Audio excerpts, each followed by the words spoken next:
फागुन 21 को मिति नजिकै गर्दा कपिलवस्तुमा दलहरूले आफ्ना उम्मेदवारहरूलाई विजय गराउने लक्ष्यसहित हरेक तहमा निर्वाचन गतिविधिहरूलाई सक्रिय बनाइरहेका छन्। दलहरूले योजनाबद्ध रूपमा प्रचार प्रसारको तयारी गरिरहँदा कतिपय उम्मेदवारलाई आफ्नै पुरानो राजनीतिक विरासत जोगाइराख्न चुनौती देखिएको छ भने कतिपयका लागि पुराना किल्ला भत्काएर नयाँ राजनीतिक आधार निर्माण गर्न मुख्य चुनौती बनिरहेको छ। कपिलवस्तु निर्वाचन क्षेत्र नम्बर 2 पूर्व मन्त्रीहरूलाई आफ्नै विरासत जोगाउन सकस। कपिलवस्तु निर्वाचन क्षेत्र नम्बर 2 मा दलबाट 17 जना र स्वतन्त्र 11 जना गरी कुल 28 जनाले उम्मेदवारी दिएका छन्। यो निर्वाचन क्षेत्र आफैमा एउटा यस्तो क्षेत्र हो जहाँबाट संघीय र प्रदेश सरकारमा राम्रो पकड बनाउन सक्ने स्थान हो। यस क्षेत्रमा नेपाली कांग्रेसबाट पूर्व मन्त्री समेत रहेका नेता सुरेन्द्र राज आचार्य चुनावी मैदानमा छन्। आचार्य नेपाली कांग्रेस लुम्बिनी प्रदेश महामन्त्री पनि हुन्। यसै क्षेत्रबाट यसअघि पनि उनै आचार्य निर्वाचित भएका थिए। उनले 2079 को प्रतिनिधि सभा निर्वाचनमा कपिलवस्तु क्षेत्र नम्बर 2 बाट एमालेका ब्रिजेश कुमार गुप्तालाई पराजित गर्दा 39,014 मतसहित निर्वाचित भएका हुन्। उनै आचार्य यसपटक एमालेका दीर्घनारायण पाण्डेसँग चुनावी प्रतिस्पर्धामा मैदानमा उत्रिएका छन्। एमालेबाट चुनावी मैदानमा होमिएका पाण्डेको राजनैतिक एमालेमा कम कांग्रेसमा बढिरहेको इतिहास छ। उनी राष्ट्रिय सभा सदस्यको उपनिर्वाचन 2078 मा नेपाली कांग्रेसबाट विजयी भएका थिए भने राष्ट्रिय सभाको कार्यकाल सकिएसँगै एमाले प्रवेश गरेका नेता हुन्। हाल उनी नेकपा एमालेबाट कपिलवस्तु 2 बाट प्रतिनिधि सभा सदस्य पदमा उम्मेदवारी दिएका छन् र चुनावी मैदानमा छन्। कांग्रेसको समेत भित्री कथा राम्रैसँग बुझेर भ्यू पाएका दीर्घनारायणले यसपटक सुरेन्द्र राज आचार्यका मत काटेर आफ्नो पक्षमा पार्ने रणनीतिमा देखिन्छन्।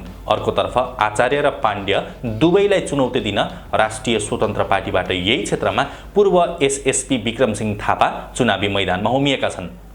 कपिलवस्तुको राजनीति र नेताहरूलाई आफूले सुरक्षा संयन्त्रको कमान्ड सम्हाल्दै गर्दा नै बुझेका थापा पनि नेपाली कांग्रेस पृष्ठभूमिका देखिन्छन्। राजसपाबाट टिकट लिएर जिल्ला फर्किनुभन्दा एक साता अघि मात्रै पनि उनी नेपाली कांग्रेसको विशेष महाधिवेशनमा पुगेका चर्चा पनि आइरहेका थिए। कांग्रेसबाट टिकट नपाएपछि तत्काल राजसपा प्रवेश गरेका थापाको पक्षमा यसपटक राजसपाको फरक दबदबा देखिएको छ।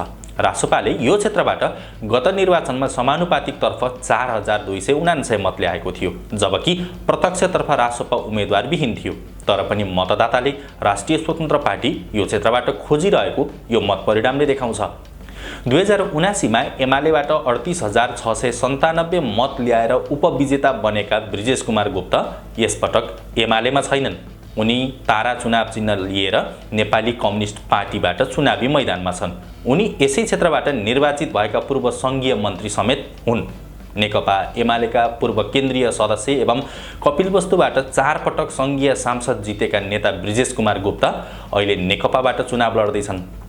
यसकारण पनि उनले एमाले भित्रको दीर्घनारायण पाण्डेले पाउने मत आफ्नो पक्षमा पार्ने दाउमा देखिन्छन्। एमालेबाट टिकट नपाएपछि नेकपामा प्रवेश गरेका गुप्तको पनि चुनावी इतिहास उतार चढावपूर्ण छ। गुप्त इन्जिनियरको स्थायी जागिर छोडेर 2056 सालदेखि राजनीतिमा होमिएका थिए। सुरुमा राप्रपा, त्यसपछि तमलोपा र 2 पटक एमालेबाट उनले सांसद जितिसकेका छन्। 5औं पटक 2079 को चुनावमा भने कांग्रेस नेता सुरेन्द्र राज आचार्यसँग झिनो मतान्तरले उनी पराजित भएका थिए।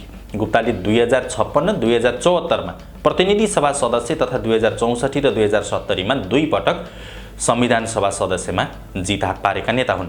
यसरी हेर्दा कपिलवस्तु निर्वाचन क्षेत्र नम्बर 2 निर्वाचनको रणनीतिक भूमि बन्ने पक्का छ। यहाँबाट निर्वाचन जितेर गएका र पटक पटक संघीय मन्त्री समेत बनिसकेका नेताहरू चुनावी मैदानमा यसपटक आफ्नै पुरानो विरासत जोगाउन सकसमा छन् भने वैकल्पिक शक्ति भनिएको राष्ट्रिय स्वतन्त्र पार्टीबाट विक्रमसिंह थापाले पुरानो विरासत भत्काउने र यहाँ आफ्नो नयाँ किल्ला स्थापित गर्ने सुरुमा देखिन्छन्। अर्कोतर्फ गत निर्वाचनमा कांग्रेसका सुरेन्द्र राज आचार्यसँगको झिनो मतको हारको बदला लिने ध्याउनमा नेकपा रोजेका ब्रिजेश कुमार गुप्ता पनि उही लयका साथ चुनावी मैदानमा छन्। त्यसैले कपिलवस्तु निर्वाचन क्षेत्र नम्बर 2 को चुनावी भिडन्त यसपटक 3 पुराना नेताहरूबीच बढी हुने निश्चित छ भने तीनै जनालाई चुनौती दिने रासोपाको तयारी बुझिन्छ।